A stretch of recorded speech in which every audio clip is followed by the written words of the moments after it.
Bonjour et bienvenue dans cette nouvelle vidéo. Aujourd'hui, je vais vous parler des biais cognitifs, illusions d'optique. A tout de suite. Les biais cognitifs sont des illusions qui trompent notre cerveau. C'est une perception tronquée que nous avons sur les choses, les personnes et les événements. Les biais cognitifs faussent notre jugement de manière prévisible et reproductible. Ces perceptions sont influencées par nos croyances acquises à travers notre cadre de référence qui est constitué de notre éducation, de notre formation, de nos expériences et de notre culture. Depuis notre enfance jusqu'à l'âge adulte et tout au long de notre vie, on acquiert des croyances qui nous ont été inculquées, puis que l'on a développées personnellement en fonction de nos valeurs et notre façon de voir le monde. Exemple, sur cette photo, vous pouvez admirer un superbe lac avec des plages au pied de collines. Sauf que ce n'est pas un lac, mais un mur éclairé avec un effet d'optique qui donne l'impression que c'est un lac. Nous prenons comme repère nos critères de sélection pour interpréter les situations et les personnes. Les biais cognitifs sont nombreux, il en existe plus de 200. Ici, nous allons en parcourir 11 qui reviennent souvent et qui rythment notre quotidien. Tout d'abord, principe des biais cognitifs, à savoir ce que l'on appelle le système 1 et le système 2. Tous ces biais cognitifs ont une influence sur notre façon de percevoir, d'agir et de prendre des décisions au quotidien. Selon les travaux de Daniel Kahneman, spécialiste du cerveau, nous avons deux modes de pensée avec des niveaux diamétralement opposés. Notre cerveau fonctionne selon deux modes de pensée, S1 et S2, à savoir système 1 et système 2. Si c'est la pensée automatique incontrôlable, c'est fulgurant par association d'idées, surtout dans des situations incertaines. C'est le système 1 qui va déclencher les réflexes. Le système 2, lui, va se concentrer sur l'analyse et la réflexion. On a donc deux vitesses de pensée. S1 est un mode de pensée rapide, automatique, mais qui fait des erreurs. S2, un mode de pensée lent qui analyse avec logique et conscience. S1 pense sans effort avec automatisme, stéréotype, inconscient. S2 pense avec effort et réflexion complexe. Le système 1 est celui que l'on déclenche instantanément par réaction et qui fait appel à la mémoire à court terme. Le système 2 est celui que l'on va utiliser à tête reposée avec du recul pour prendre le temps d'analyser les situations et événements avant de prendre une décision. On va utiliser notre mémoire à long terme pour épuiser toutes les informations dont on a besoin pour les reconnecter les unes avec les autres. On va avoir le premier effet, le premier biais que l'on appelle l'effet de halo. L'effet de halo, c'est une perception positive ou négative d'une personne en fonction de son apparence physique. Exemple, il a été fait une étude sur les présidents américains. Donc cette étude a été menée sur la taille moyenne de tous les présidents américains.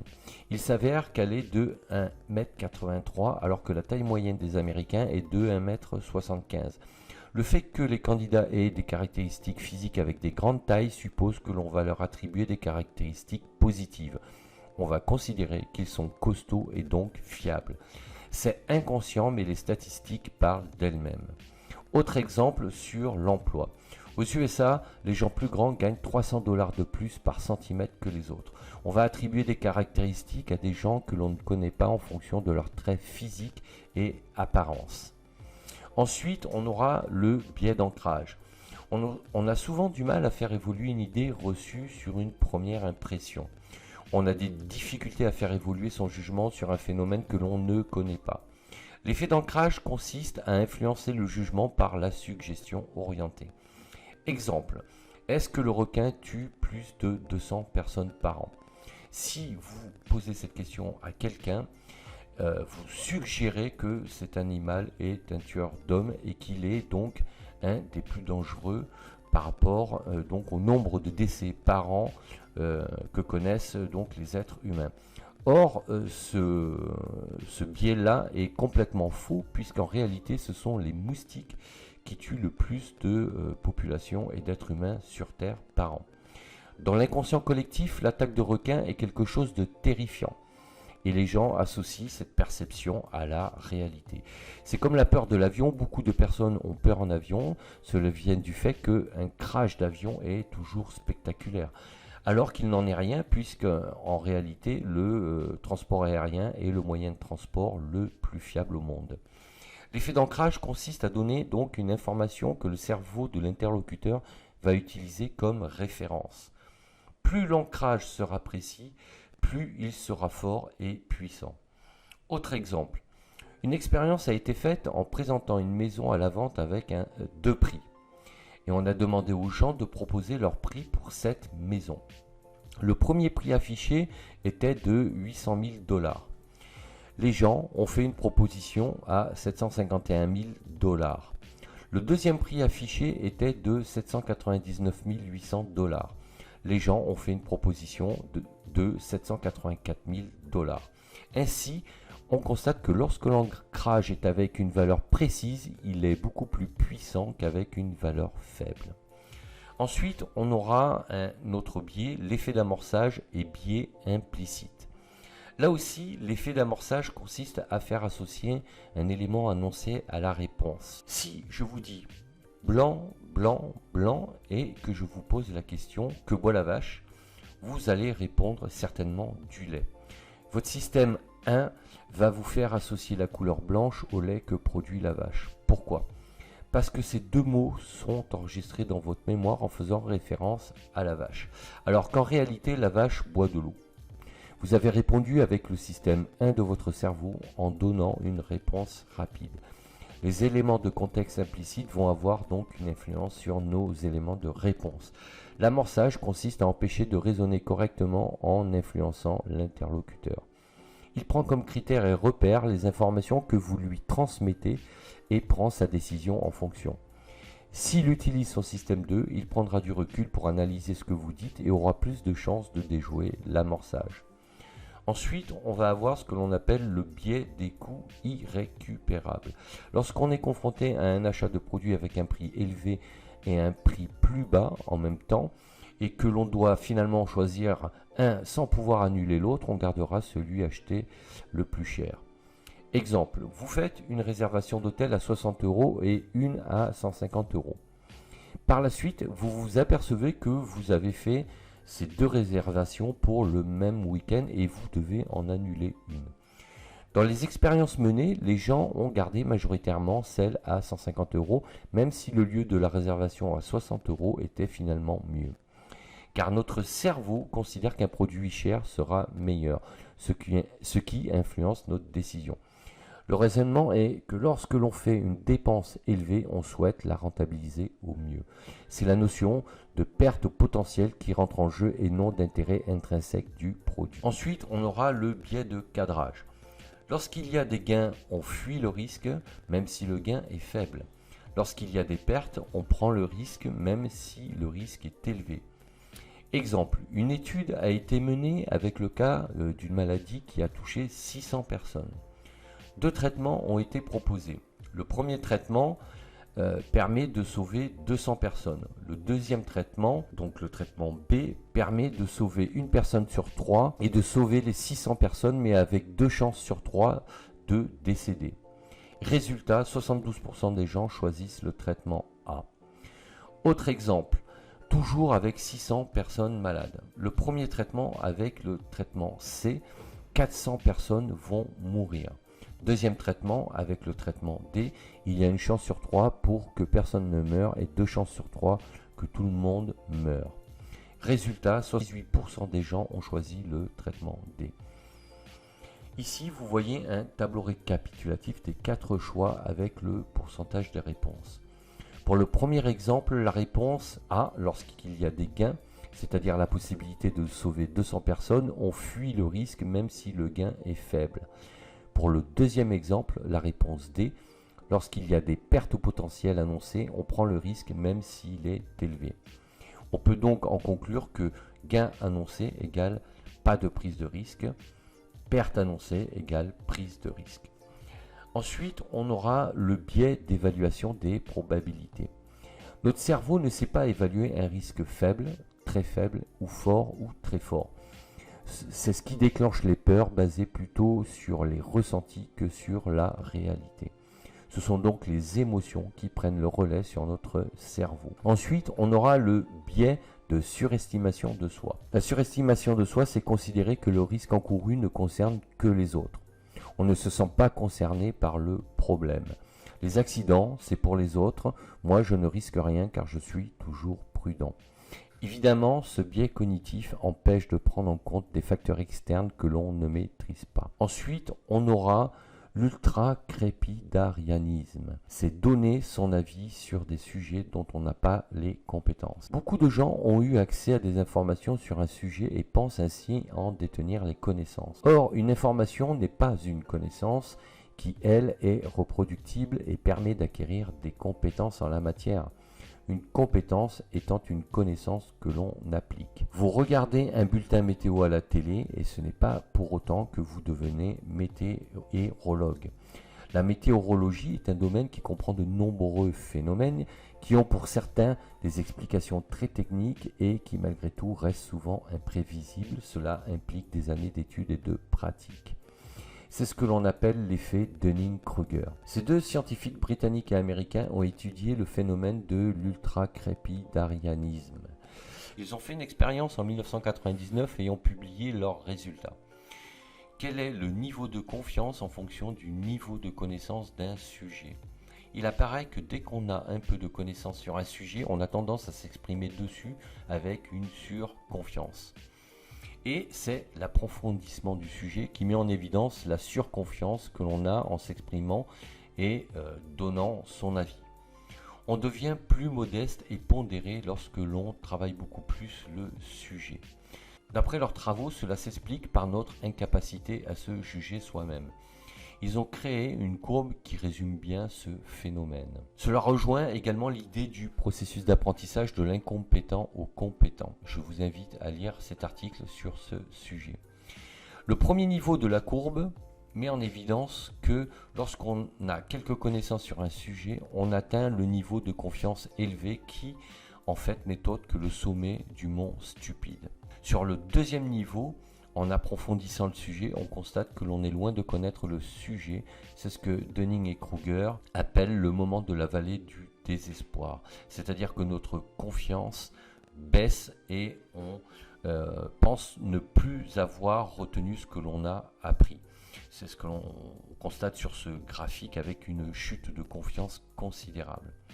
Le troisième niveau, c'est en continuant de travailler le sujet que l'on reprend confiance en soi avec plus d'humilité et de sagesse. C'est la pente de l'illumination. Quatrième niveau, c'est le plateau de durabilité sur lequel on retrouve un niveau de confiance moyen. Ensuite, on aura le biais de groupe. Si les autres le font, c'est qu'il y a une bonne raison. Ce biais met en évidence les comportements individuels des personnes lorsqu'elles sont au sein d'un groupe. Une expérience a été faite pour voir la réaction des gens dans une situation particulière. Pour le test numéro 1, on a pris une personne seule dans une pièce qui devait remplir un questionnaire sans intérêt particulier, c'était juste pour l'expérience, mais la personne ne le savait pas. D'un coup, on a envoyé de la fumée sous la porte pour observer la réaction de la personne. Sur plusieurs personnes testées, seulement 75% d'elles ont donné l'alerte. Ensuite, on a fait un deuxième test. On a demandé à quelques personnes de remplir le même questionnaire dans une pièce dont tous étaient complices sauf une personne. Il y avait donc un groupe de personnes avec, on va dire, s'il y avait une dizaine de personnes, il y avait seulement une personne qui n'était pas au courant qu'elle était le cobaye de l'expérience. On a également envoyé de la fumée sous la porte. Les personnes complices n'ont pas réagi et ont continué de remplir le questionnaire sans broncher. Dans cette deuxième expérience, sur les plusieurs groupes, seulement 10% des gens ont donné l'alerte. C'est ce que l'on appelle la dissolution de la responsabilité. Cela démontre qu'un individu préfère s'appuyer sur le groupe plutôt que de faire ses propres analyses et prendre ses propres décisions, même si elles sont justes et pertinentes. C'est ce que l'on appelle l'effet de groupe ou le biais de groupe. Ensuite, on aura le biais du survivant. On fonde nos observations sur une mauvaise population sans se rendre compte que notre échantillon cible n'est pas pertinent et qui, pour le coup, fait que l'analyse est faussée et tronquée et qu'on ne prend pas en compte les bons critères d'analyse. À ce sujet, il y a une expérience qui a été menée lors de la Deuxième Guerre mondiale sur des bombardiers qui avait été mitraillé. On a demandé à un expert de relever tous les endroits où les projectiles avaient atteint l'avion et de voir comment on pouvait protéger ces endroits-là. Mais la réflexion de cet expert a été de considérer que si ces endroits-là avaient été touchés et que les avions étaient rentrés, c'était les zones qui n'avaient pas été touchées qui devaient être protégées. Puisque si les autres avions qui ne sont pas revenus ont été touchés sur les zones qui n'apparaissent pas sur celles des avions qui sont revenus, ça veut dire qu'au lieu de protéger les endroits où il y a les impacts de balles, il vaut mieux protéger les endroits où il n'y a pas d'impact. Voilà concernant le biais du survivant, c'est-à-dire qu'il ne faut pas se fier en apparence comme ça à ce qui peut paraître évident, mais il faut vraiment pousser l'analyse beaucoup plus loin pour être sûr d'avoir des résultats pertinents. Ensuite, on va avoir le biais de corrélation illusoire. Ce biais consiste à faire la relation entre deux données alors qu'il n'en est rien. Ce n'est pas parce que deux phénomènes sont corrélés, c'est-à-dire qu'ils semblent avoir un lien, qu'il y a forcément une causalité. Ça veut dire qu'il y a des conséquences identiques pour une même cause. Exemple, il y a plus de suicides et de naissances les nuits de pleine lune. En fait, cette phrase est scientifiquement fausse, c'est-à-dire que cette affirmation est complètement fausse. Et pourtant, c'est une affirmation que l'on entend autour de nous, quoi. Autre exemple, une étude farfelue a mis en corrélation deux phénomènes que sont le taux de divorce dans le Maine, aux USA, et la consommation de margarine. Donc vous avez ici le graphique, et on voit bien que les deux courbes se suivent, et jusqu'à se rejoindre en 2008. Et pourtant, vous comprenez bien que entre le divorce et la consommation de margarine, il n'y a strictement aucun lien. Mais c'est amusant de constater à quel point certaines études peuvent être farfelues. On voit bien ici donc que les deux courbes sont quasiment parallèles, mais qu'elles n'ont aucun lien de cause à effet. C'est donc bien une corrélation trompeuse. Autre exemple, c'est ce que l'on appelle l'illusion du mur de café. On voit ici des lignes avec des carreaux noirs et blancs. Alors, dans la réalité, ces lignes sont parfaitement alignées et pourtant notre cerveau les voit tordues. C'est là aussi encore un signe de biais cognitif trompeur qui confirme que notre cerveau n'est pas capable de corriger un biais ou une mauvaise perception. Alors, on a vu 11 biais, maintenant on va voir comment éviter les biais. On ne peut pas lutter contre les biais, on peut juste les éviter. Pour ce faire, il y a 4 démarches à utiliser. La première, c'est rechercher la contradiction, c'est essayer de voir pourquoi une idée ne pourrait pas fonctionner plutôt que de persister à s'y conformer. La deuxième démarche, c'est d'avoir d'autres points de vue. C'est toujours intéressant de confronter ses idées à la vision qu'en ont les autres, même s'ils se trompent. Ça peut permettre de la faire évoluer et de la modifier avant de tomber dans son biais, justement. Troisième démarche, évaluer les incertitudes. Cela consiste à discuter des incertitudes qui pourront mettre en évidence qu'une perception n'est pas la bonne. Le principe consiste à confronter les idées pour évaluer le pour et le contre. Et enfin, quatrième démarche, analyser les critères. L'idée est donc d'analyser tous les critères qui nous poussent à prendre telle ou telle décision sans ne rien laisser au hasard. En résumé, les biais cognitifs sont des perceptions que l'on ne maîtrise pas malgré nous puisque c'est notre cerveau qui les influence sans pour autant les corriger, en sachant que les biais cognitifs ont un impact sur notre décision. La meilleure attitude est celle du doute car personne n'a la science infuse et tous les concepts sont évolutifs. Ce qui est vrai aujourd'hui ne le sera peut-être pas demain. Le fait de mettre en doute nos biais cognitifs ne remet pas en cause notre confiance en soi dans certains domaines que l'on maîtrise. Si l'on a des compétences dans une activité, il est naturel d'être confiant et de se sentir à l'aise avec ça. D'ailleurs, en revenant sur le graphique de Dunning et Kruger, on constate que le niveau de confiance remonte avec de meilleures connaissances sur un sujet donné, donc avec une meilleure maîtrise. Voilà ce que je voulais vous dire sur ce sujet. Si cette vidéo vous a plu, n'hésitez pas à vous abonner à la chaîne, à mettre un pouce bleu vers le haut. Sachez que vous pouvez également télécharger mon guide Transformer sa vie pour trouver sa voie et mon livre Accomplissez-vous. Je vous mets les 2 liens sous la vidéo. Je vous dis à bientôt pour d'autres sujets et d'ici là, portez-vous bien. Ciao, ciao.